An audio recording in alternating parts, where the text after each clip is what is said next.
পাশে কাজ করেছিলাম 2018 সালে যখন আপনারা নির্বাচন করেছেন। আমার সর্বশক্তি দিয়ে এই নেতা কর্মীদের নিয়ে রাজপথের সৈনিকদের নিয়ে আপনাদের পাশে ছিলাম।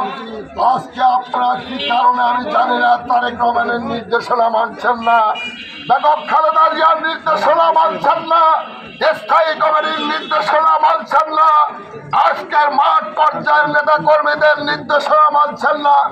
কয়েকজন মাত্র যারা সুযোগ বুঝে গোলাপাড়িতে মাছ শিকার করতে চায় তাদের নিয়ে আপনি রাজপথে নামেন। আপনারা এই কাজটা পরিহার করেন, পরিবর্তন হবে না।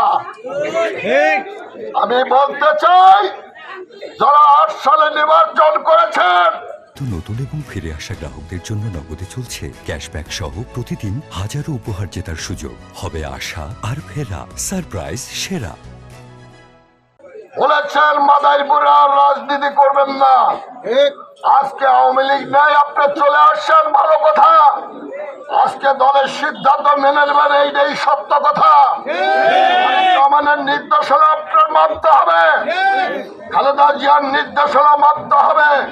জিয়াউর রহমানের আদর্শ যদি আপনার মধ্যে থেকে থাকে অবশ্যই আপনার সিদ্ধান্ত মানতে হবে।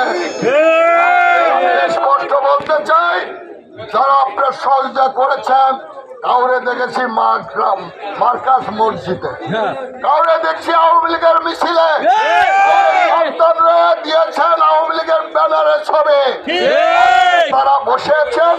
নতুন লোক কবে আসবে সেই অপেক্ষায় আমি দয়া করে ওই লাইনে যাইতে চাই না। আমার জীবনে আমি ফাঁকি আমার নিজের কাছে দিয়েছে, আমার সংসারে ফাঁকি দিয়েছে, আমার